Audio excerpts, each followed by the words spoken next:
Watching. So this is the clip for the Patreon subscribers. We're going to look at GME on a new chart. Another day in the ghetto. One look outside and I'm already upset, yo. It look about 102. It's a Saturday and Biggie ain't got nothing to do. I'm interrupted by a phone ring. Sometimes I wish I never got the motherfucking thing. Hello, hello, can I speak to Biggie? Yo, who this? Tanisha, yo, call back, I'm busy. Why don't you hit me on the box a little later? Washed up, got dressed, hits the elevator. Steps out, it's the same old scene. Dope fiend, crack fiend, eyewitness news team. I seen the honey with the butt looking butter soft. I know she look much better with them clothes up off. Sitting all thick with the ruby red lipstick. That's the one I got to get with. Can I get with ya? Can I get with ya? Can I get with ya? Can I get with ya? Why you wanna get with me? Cause you got a big B-U-T-T. See? Can I get with ya? Can I get with ya? Can I get with ya? Can I get with ya? Why you wanna get with me? Cause you got a big B-U-T-T. She said if I get with you, I got to get with your whole hood rat crew. What you think I do? Sling skins for a living? My name ain't November. This ain't Thanksgiving. You ain't Michael Bivins. Smack it up, flip it, rub it down. Do me, baby, I ain't down. My name ain't Tupac, I don't get around. You hitting this nigga, how that sound? First of all, you got me mixed up with somebody you done slept with. Hold up, that's my Nina Cherry shit. I got something slicker. Let me just sip up on this liquor. All I wanna do is smoke a little chronic, slam you like Onyx, and get you hooked on this Biggie Smalls Phonics. 102, how to squeeze 22s in them Reebok shoes, huh? Can I get with ya? Can I get with ya? Can I get with ya? Can I get with ya? Cause you got a big T-T. Can I get with ya? Can I get with ya? Can I get with ya? Can I get with ya? Why you wanna get with me? Cause you got a big B-U-T-T. I said, walk me upstairs, cause I forgot my Phillies. She said, I don't care, just don't be acting silly. I knew I had a track with my hardcore rap, and it wouldn't take a second before I had her on her back, twiddling with the bus strap. Threw on my silk CD, cause I wanna get freaky with you. Lose control on the skins is all I can picture. Now I'm about to hit ya. Can I get with ya? Ow, can I get with ya? Why you wanna get with me? Cause I got to make you get hey, can I get with ya? Can I get with ya? Hey, can I get with ya? You big booty bitch, come on. Do the big booty bitch.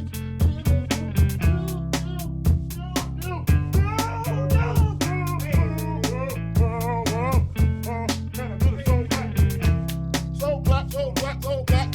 So black, can I get a little so black? Can I get a little so black? Yo, we fucking the fuck out of this motherfucker. Yo, let me hit the third verse, yo. That was the end.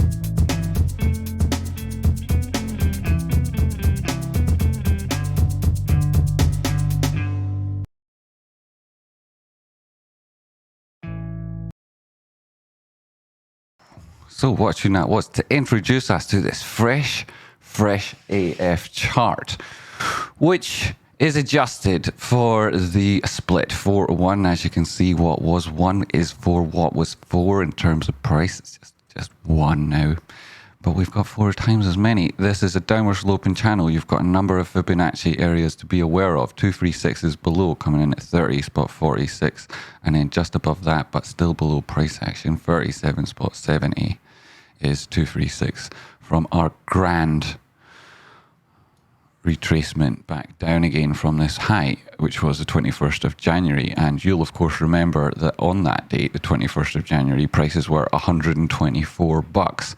We then subsequently had a retracement. It was a 50% and then recovery. That subsequent high then at $88.50. And that's been important right up to the weekly time frame.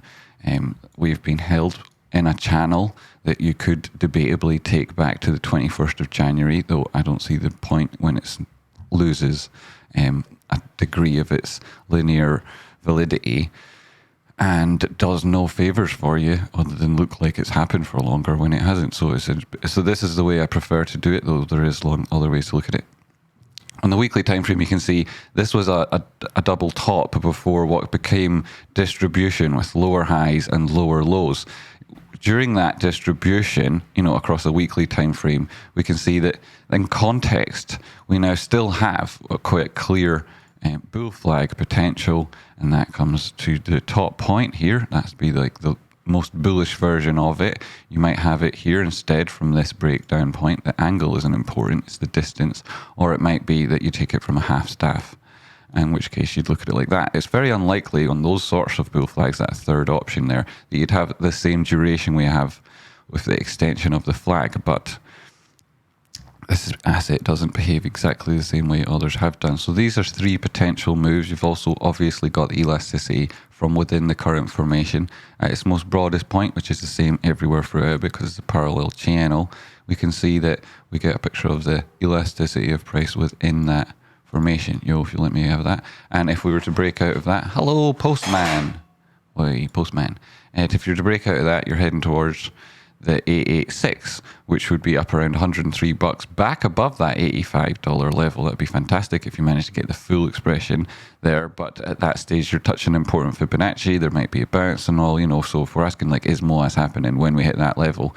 It's not just about hitting it. It's about breaking it and opening and closing it specifically above it on a significant high time frame. So this extension, this formation we're in, could persist.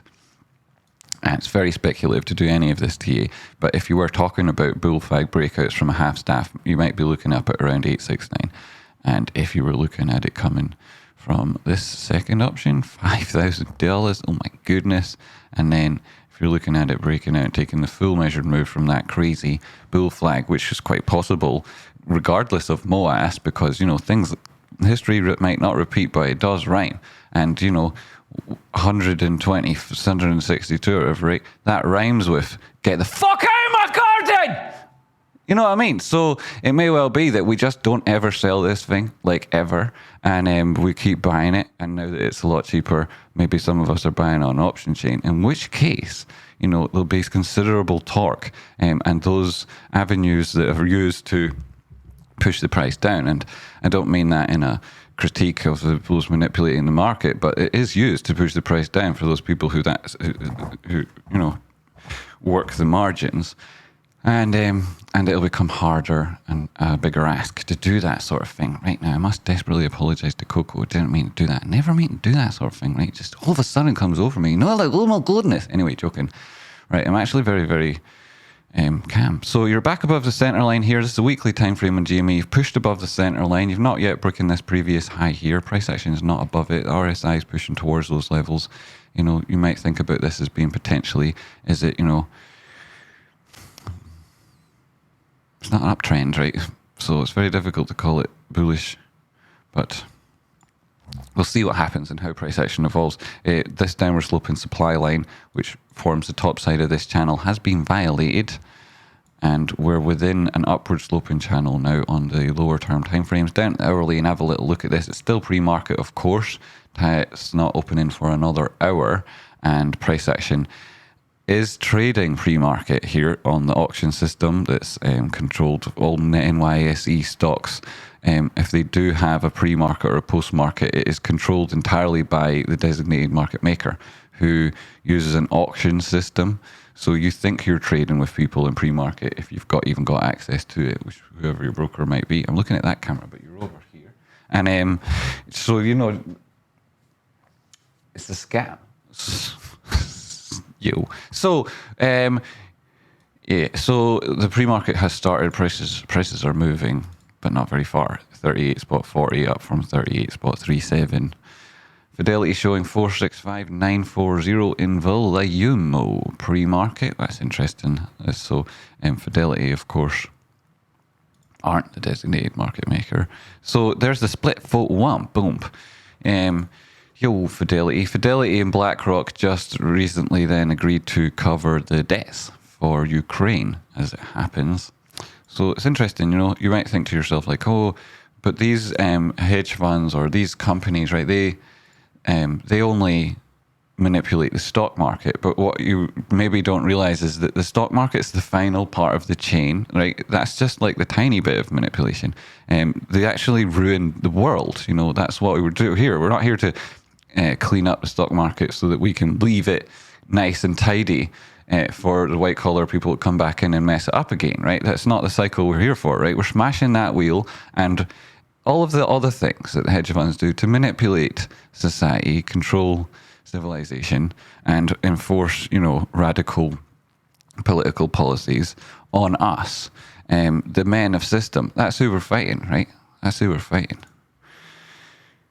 And yes, so Fidelity and BlackRock, they're paying for Ukraine's debt temporarily. I'm not saying that's a good or a bad thing, but it's definitely private corporations, and they're controlling significant foreign policy of democratic systems in strange ways at the minute, and you see. So, but I'm agreed, right? If we need to defeat authoritarian regimes, and they'll destroy their own people if we don't, help. So there's loads of different considerations, right?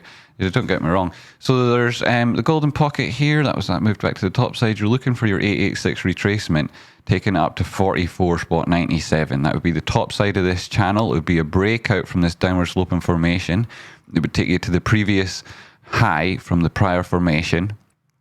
It would be the first place to look to on that sequence of highs, and then you could maybe push a little bit higher, 48.59, then back up to $50. That'd be incredible. It'd be great to see that sort of thing, and aiming for those sort of levels. But fake outs before you make significantly huge moves up before this golden pocket and so on, 63.45.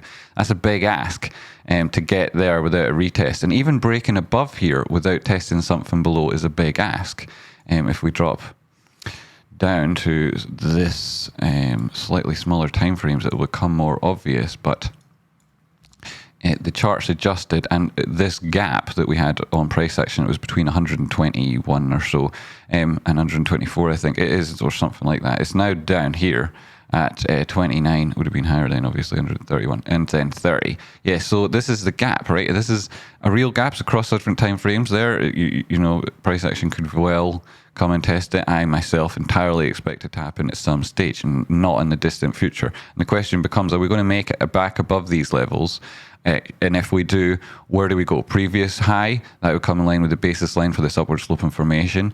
The top side of this supply line, which would look left and be confluent with a prior high, or do instead we just break out massively, follow some of these crazy breakout targets we've been looking at for a year. It's unlikely, right? Especially when you've got this gap here and these number of reasons to find resistance above, and how many will you push through before you'd face the inevitable consequence of coming back towards those areas to test the demand, which hasn't been tested since these moves. So, and you've got divergence, right? We've marked on with these lower highs on the RSI, these higher highs on price action. Either this is turning and the trend is changing and it's going to explode, or actually it's due for a retest of this area, and we'll try to find equilibrium before it moves on again. That's typically what you would expect to happen, though obviously as a trader we also look for continuation. So this is a point of decision to be made, and the trades that we've taken recently were in full knowledge of this. We were aware of the fact that to a certain extent, to many people, it wasn't a trading zone, and so it may well be that you've got dry powder below, or you're trading particular types of instruments, in which case you'll also have your eye on things, right? So what we're saying is there's this gap, and then what would be testing below, right? Well, this gap comes in at $30, so that was in around 120, times by 4, and the top side of it was like there's a gap. It's got two targets to look to between them. This zone is now equivalent is here, right?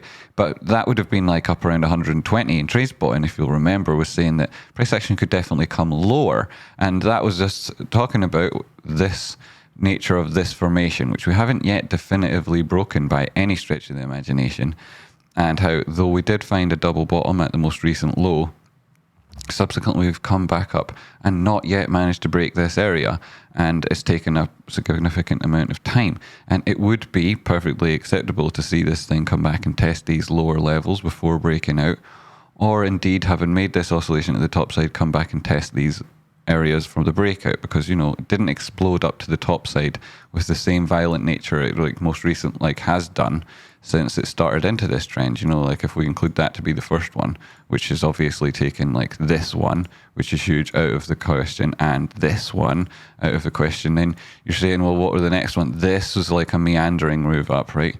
And whatever.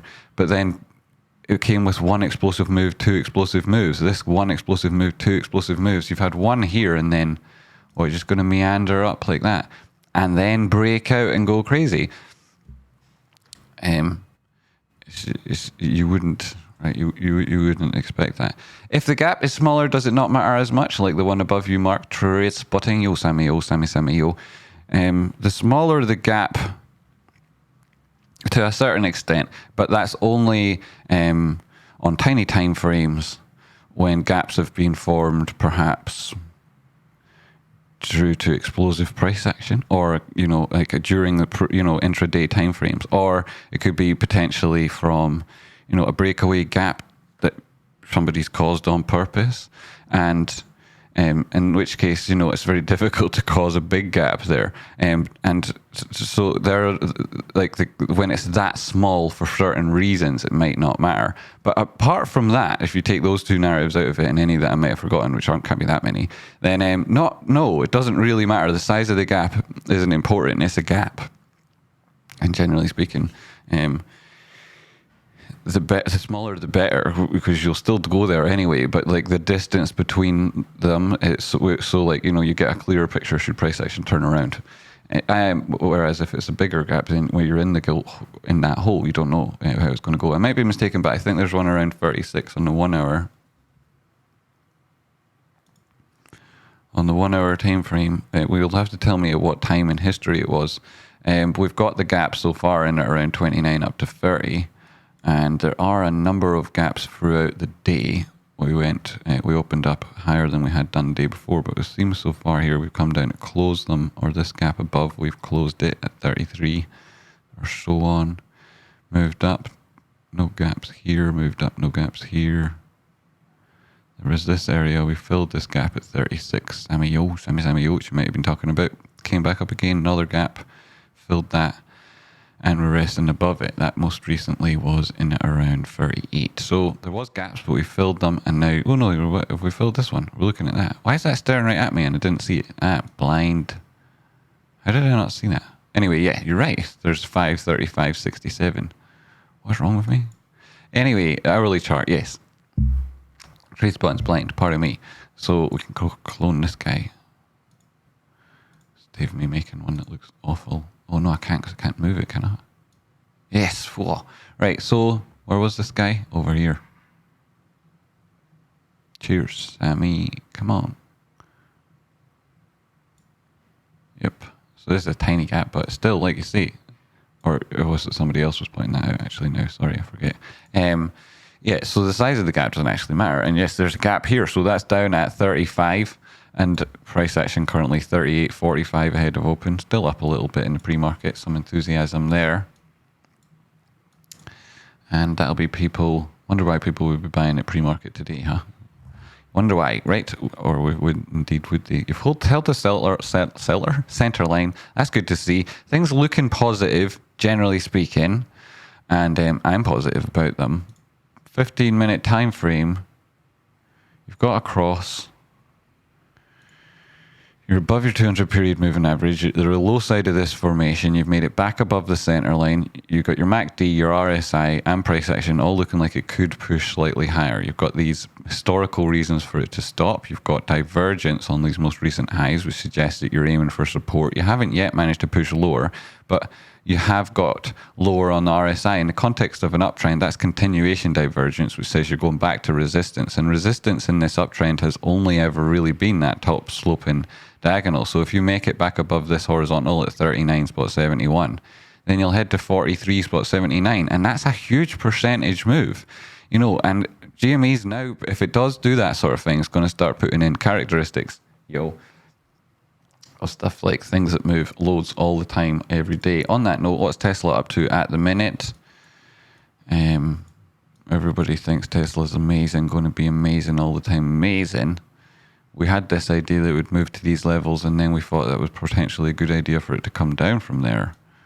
Oops, I just changed that entry, which was like cheating. I don't want to do that. I wanted to break it across to where it was. Change that. Didn't want to do that. Just want to take it across. Come on. I can't do it there either. What you like is it has to be this one. What was it? 8:15.90. There, so that was where it was.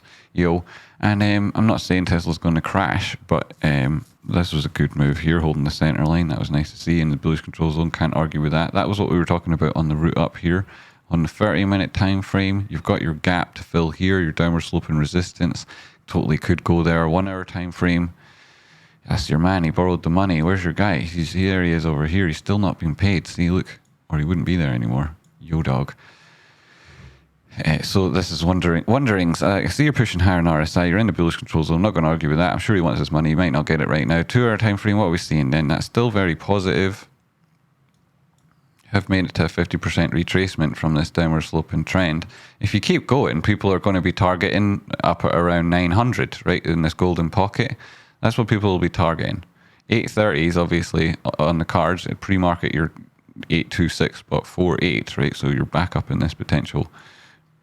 Like if that was your trade, your stop loss is just there. So you'd be opening and probably taking that trade out. It wasn't a real trade. It was mostly trying to illustrate the danger of entering this thing at the minute. So the pre-market thing's up again, 1.45%. I'm not going to argue with it, but it wouldn't be something I'd be trading from here. 900 is the area that they'll be taking it to, the bulls, if they can.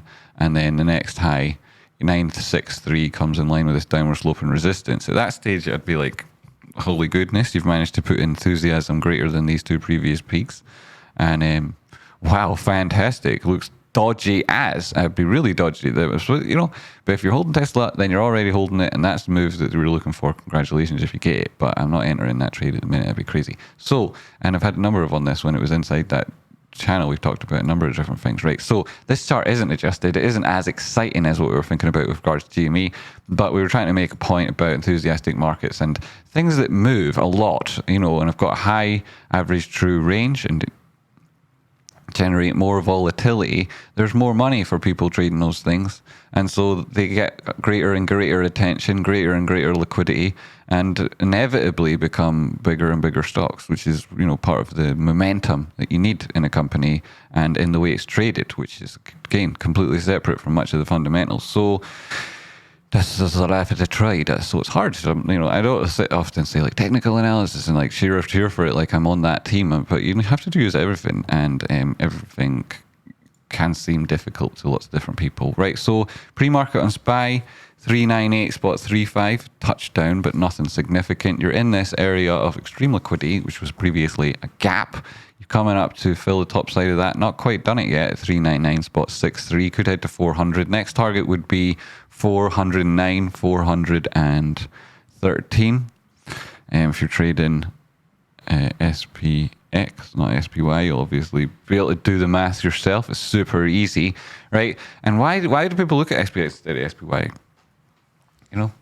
Anywho, right? So whatever, right? So it's the reason, right? So that's the place you'd be targeting, to the top side. If it does go there, and then people will be all very enthusiastic. But I think like 400, 438, and so on. That'd probably be more likely at the end of a summer bull rally, as in a bear market rally. Maybe towards the end of the summer, or August, September, you'll be looking at these things. Maybe in October, and even then, it would all depend on what happens, like between, like right here, and then if you make it here, and then it's a massive, huge question mark about whether you're going up any further on SPY at that stage.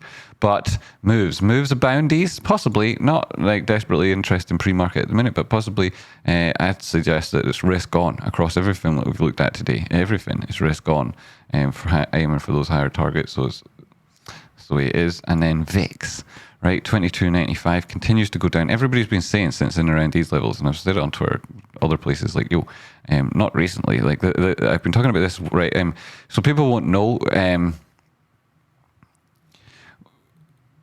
We called all this, right? These bounces, these highs.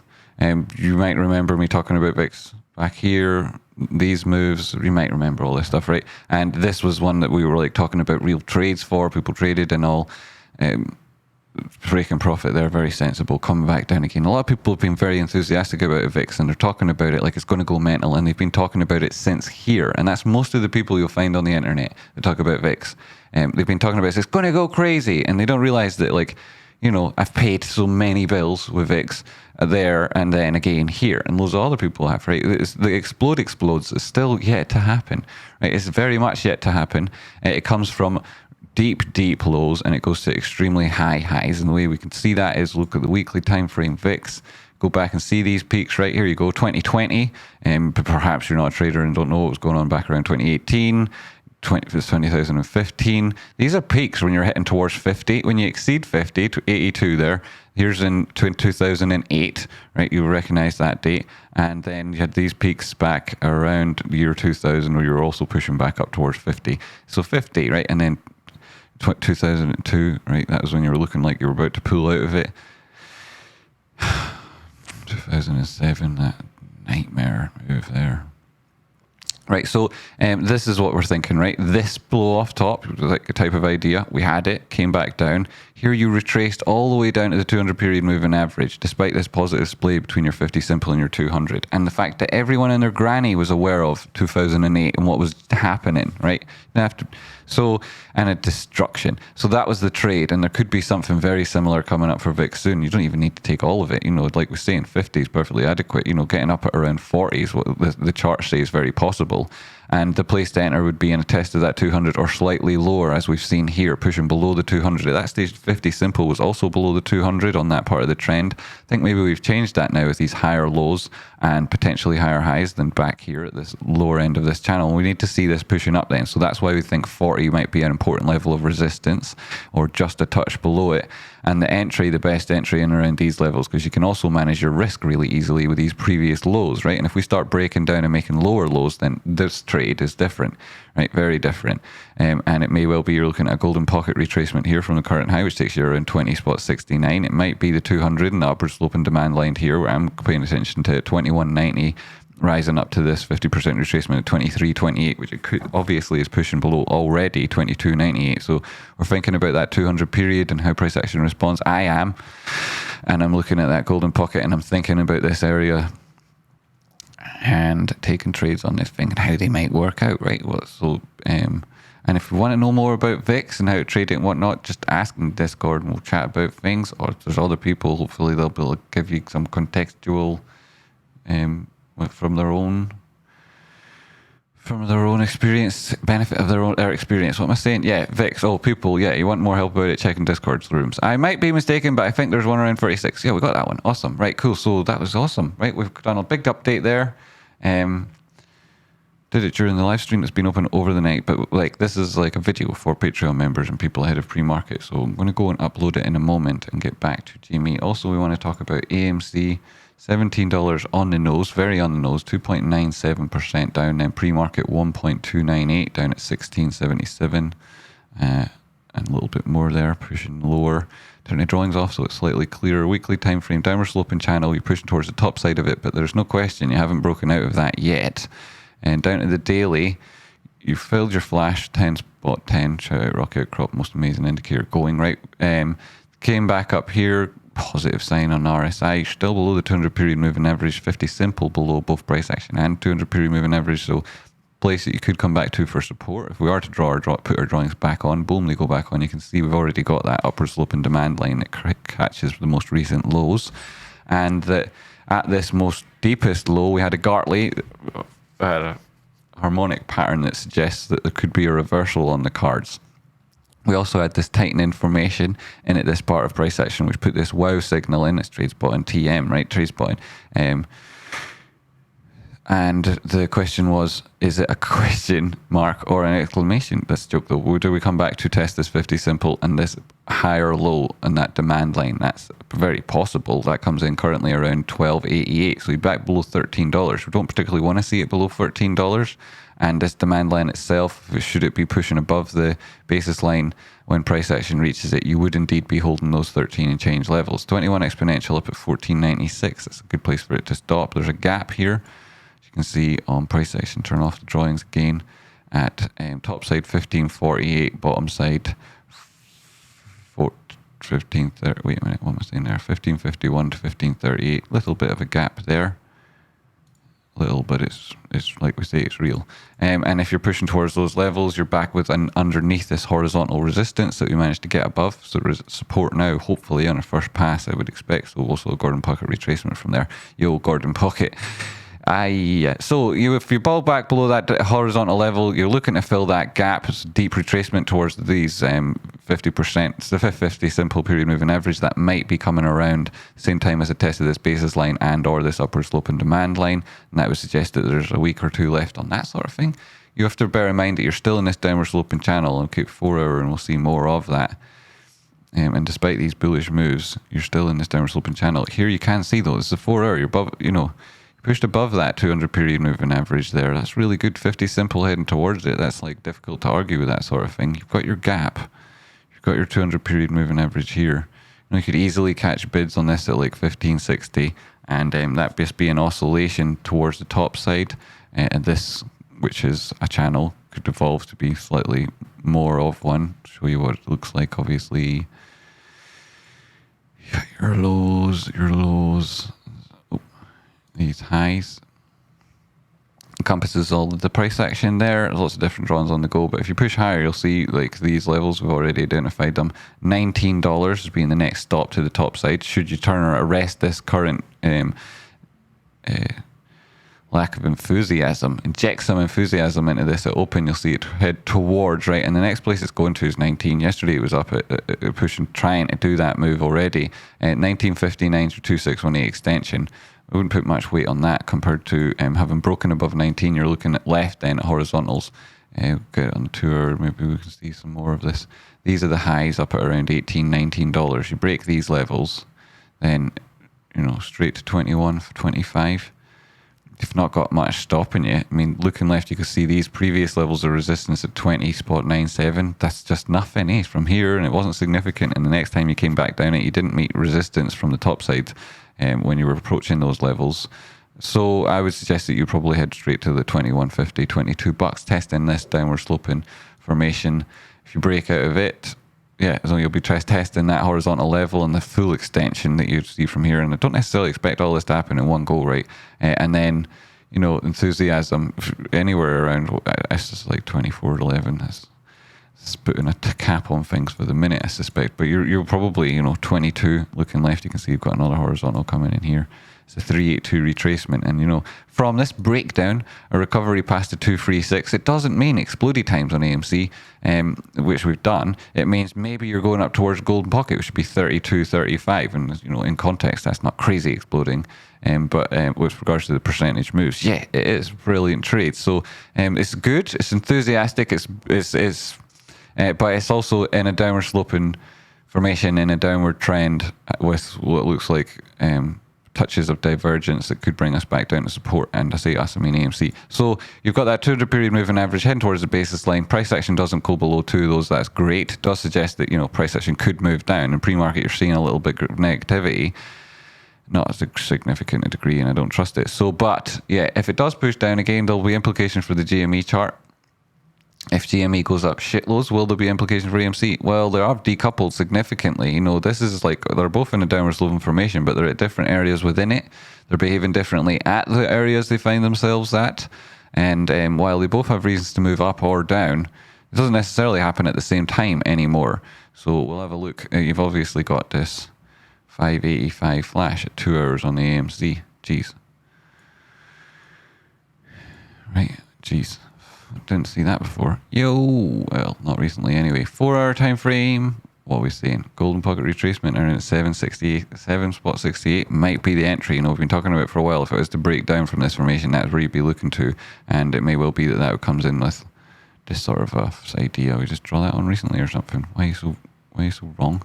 Anyway, so you'd be looking at if it does break down and it goes back beyond your previous lows, extensions within the formations you've been currently putting in. Price actions, oscillations has given us these ideas for the next lows should it drop back down again, and we'll pay attention should it do that. But so far it's enthusiastic. You're above the center line there on the 4 hour. You're all right. You're doing great on the higher time frames, really daily at the minute. You want to push into the bullish control zone here and lose any idea of divergence. On the 1 hour time frame, what does our MACD say? I forgot to check it there previously. It's saying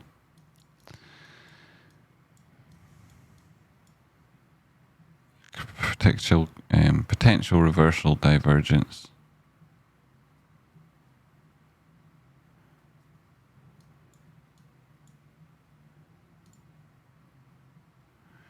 See, it's very difficult to argue 1, 2, 3 touches of divergence on the top of the RSI, and then you've also got same thing on the histogram with negative momentum, and if it's building up, you will get pushed down. 1407 it looks like on the hourly. 15-minute time frame, you've got a flash of 15.6 still. Is now the time you head there. There's a lot of divergence. You've got continuation divergence if you should make this a local low. You see this indicator here, right? It's lower.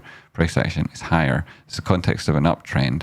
That means the people that were trying to push prices down then, right, they did their hardest work, harder than they did back here, yet they didn't manage to push prices even as low as they were back here, right? That's the psychology of the divergence and why there's a reaction on any chart. So if this goes back, right, you'd have to be able to define this as a local low to make that judgment between these two areas and then take that into account as divergence. The way you would do that is you've got it.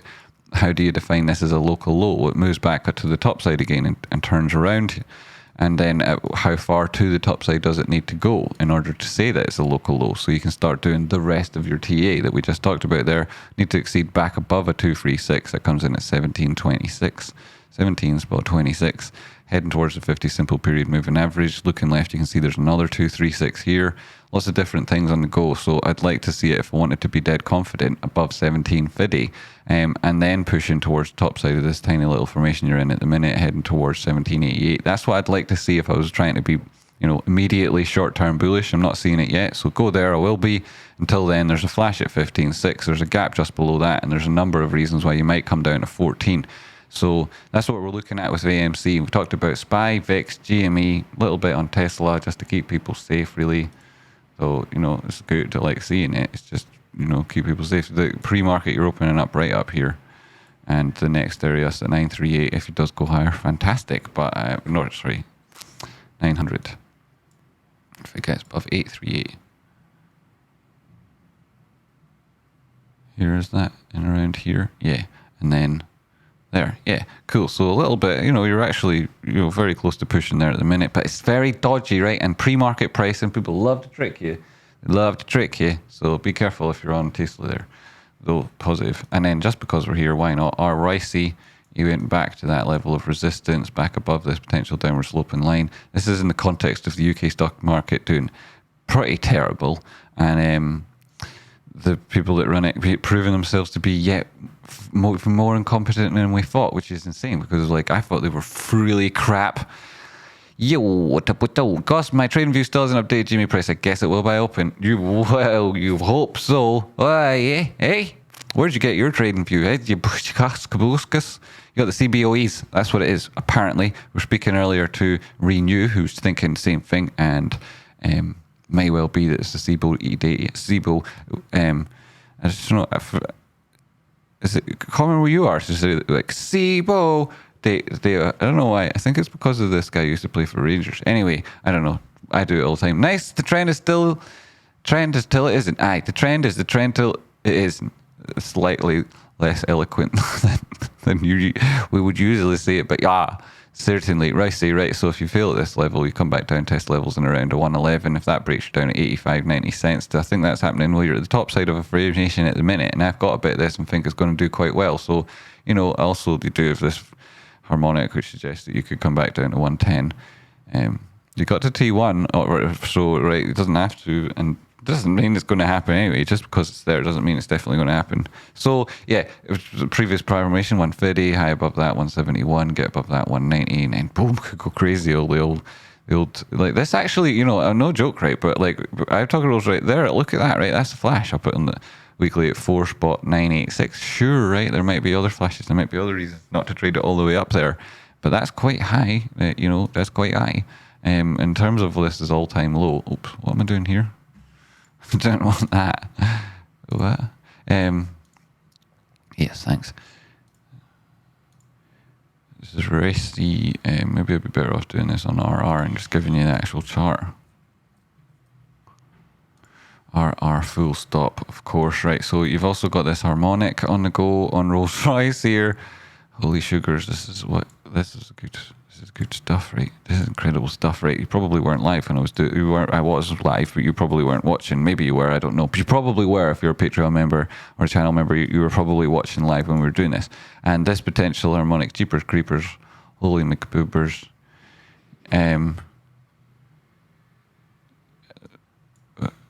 Why do I think that? That's insane. Right, okay, right, yeah. No, that's not so bad. Okay.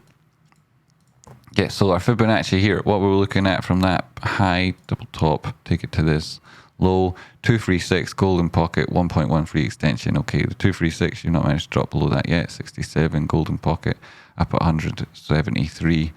Okay, that would be the next area you'd look to, along with the 200 period moving average coming in at 168. That's where you're looking to on RR. And the equivalent on Royce is pushing back up to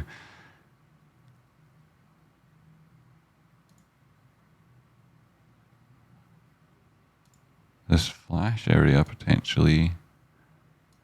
That's where you're going to depart from 1.15. Currently above that at the minute, so it says come back to it. 200 period moving average at 1.41 on Royce. So 141, that'd be a big percentage move.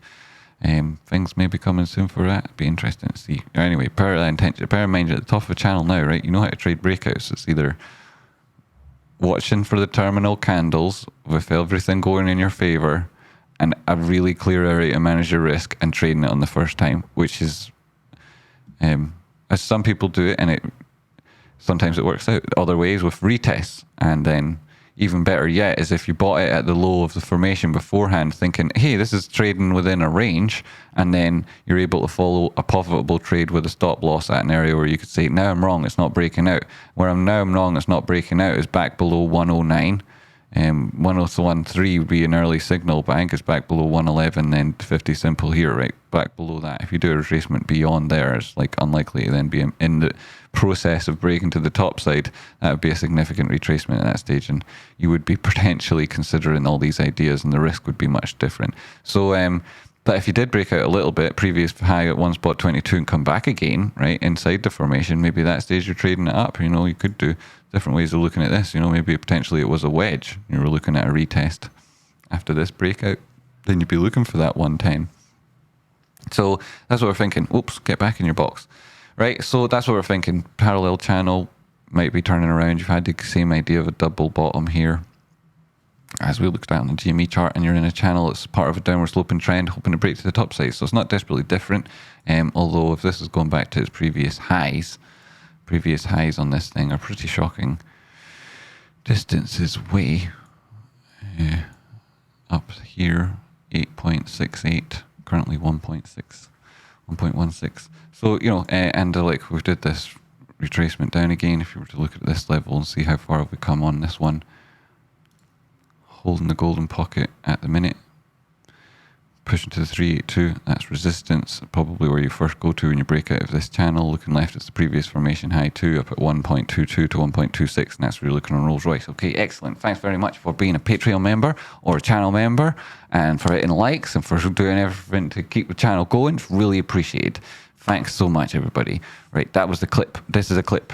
So pause the recording and upload it for the guys. Thanks, everybody.